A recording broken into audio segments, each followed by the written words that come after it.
মাথা ঘোরানো নিজস্ব কোনো রোগ নয়, এটি বিভিন্ন রোগের প্রকাশ মাত্র।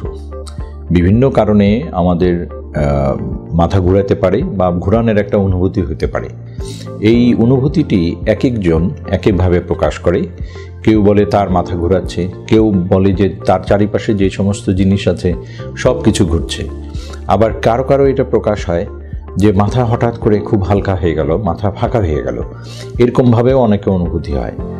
কিন্তু কি কারণে এই মাথা ঘোরায় এটা যদি নির্ণয় করতে হয় তাহলে বুঝতে হবে যে আমাদের মাথা ঘোরানো একটি ভারসাম্যহীনতার লক্ষণ, এবং এই ভারসাম্য রক্ষা করার জন্য শরীরের বিশেষভাবে ব্রেনের মাধ্যমে আমাদের 2 থেকে 3টি অঙ্গ এটার সাথে জড়িত, যেমন কান, চোখ এবং আমাদের বিভিন্ন যে শরীরের ভিতরে যে অস্থি সন্ধি আছে বা আমরা যেগুলোকে জয়েন্ট বলি সেগুলোকে। এই 3টি জায়গা থেকে কানের অন্তঃকর্ণ এবং চোখ এবং জয়েন্টস, এগুলো থেকে যে সিগন্যাল আমাদের শরীরের ভিতরে ব্রেনে পৌঁছায় সেগুলোর একটি কোঅর্ডিনেশনের মাধ্যমে আমাদের শরীরের ভারসাম্য রক্ষা হয়। কাজেই যদি এটার কারণ খুঁজতে হয় তাহলে প্রয়োজন একটি বিশদ মেডিকেল পরীক্ষা এবং শারীরিক পরীক্ষা, আমরা যেটাকে জেনারেল এক্সামিনেশন বলি, এবং এর পাশাপাশি আমাদের চোখের সমস্যা বা কানের সমস্যা রয়েছে কিনা সেগুলোকে পরীক্ষা করা প্রয়োজন। যদি আমরা কানের মাথা ঘোরানোর এই কারণগুলোকে আমরা বুঝতে যাই তাহলে সাধারণত বলি আমরা কিছুটা পেরিফেরাল কজ বা বাইরের দিকের কজ, কিছুটা সেন্ট্রাল কজ।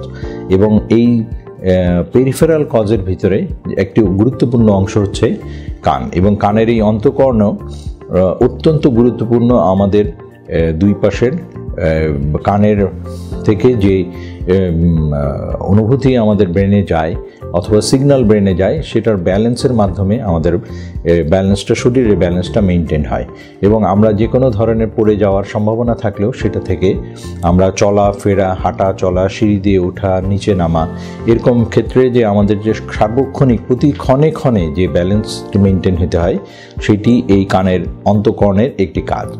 এবং এটার ভিতরে যদি কখনো রোগাক্রান্ত হয় তাহলে এটার ভিতরে যদি কোনো প্রদাহ হয় এবং এটার ভিতরে যদি কোনো কণিকা জমে যায়, অথবা এই আমরা বলি যে ভেস্টিবুলো কক্লিয়ার নার্ভ বা অষ্টম ক্রেনিয়াল নার্ভ, এই নার্ভটি যদি কখনো প্রদাহ হয় তাহলে তাদের মাথা ঘোরানোর লক্ষণ হতে পারে।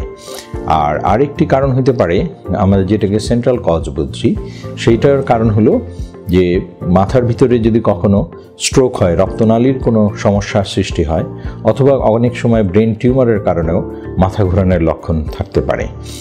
আর আরেকটি বিষয় মনে রাখা দরকার যে মাথা ঘোরানোর এই সাথে সাথে তার কানের শ্রবণের কোনো সমস্যা আছে কিনা, শ্রবণজনিত কোনো সমস্যার সৃষ্টি হচ্ছে কিনা, কানের ভিতরে কোনো ভোঁ ভোঁ শব্দ করছে কিনা, এগুলোর চিকিৎসার জন্য আপনার মেডিসিন বিশেষজ্ঞর পাশাপাশি নাক কান গলার ডাক্তারদের কানের পরীক্ষা করা জরুরি, কানের শ্রবণের পরীক্ষা করা জরুরি, এবং সর্বশেষ যে সমস্ত পরীক্ষা সুযোগ সৃষ্টি হয়েছে যেটা বেসরকারিভাবে বাংলাদেশেও এখন হচ্ছে, সেগুলো হচ্ছে কানের VNG টেস্ট অথবা হিট টেস্ট অথবা ভেম টেস্ট, এগুলো করা সম্ভব। মাথা ঘোরানোর কারণ নির্ণয়ের পরে আমাদের প্রয়োজন আমাদের এটা পুনর্বাসন।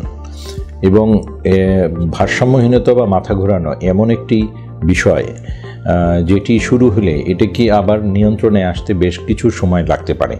এটি হতে পারে কয়েক সপ্তাহ, এটি হতে পারে কয়েক মাস। এই সময়টি বিভিন্ন ব্যায়ামের মাধ্যমে আপনি মাথা ঘোরানোকে নিয়ন্ত্রণ করতে পারেন। সেই ক্ষেত্রে আপনার তত্ত্বাবধায়কের মাধ্যমে চিকিৎসা করিয়ে এই মাথা ঘোরানো আপনি নিয়ন্ত্রণ করতে পারবেন। আরেকটি বিষয় হচ্ছে যে অনেকের মাথা ঘোরানোর সাথে আমাদের চিকিৎসার জন্য নিউরোলজিস্টের প্রয়োজন হতে পারে, এবং এর সাথে মানসিক বিভিন্ন কারণে, ডিপ্রেশন অথবা হরমোনজনিত কারণেও মাথা ঘোরানো যদি কারণ হয়ে থাকে তাহলে আপনি কি মেডিসিন বিশেষজ্ঞের মাধ্যমে মাথা ঘোরানোর চিকিৎসা হতে পারে। এবং আমাদেরকে অবশ্যই নজরে রাখতে হবে, কারণ মাথা ঘোরানো অবস্থায় যদি আমরা বিভিন্ন কাজকর্ম করতে যাই, চলাফেরা করতে যাই, এবং মেশিনে যারা কাজ করেন, মেশিনারি ওয়ার্ক করেন, তাদের সবসময় তারা একটা ঝুঁকির মধ্যে থাকবেন। কাজেই কখনো যদি মাথা ব্যথা আপনার শুরু হয়, তাহলে এটিকে অবহেলা না করে অবশ্যই আপনি নিকটস্থ চিকিৎসকের পরামর্শ নেবেন।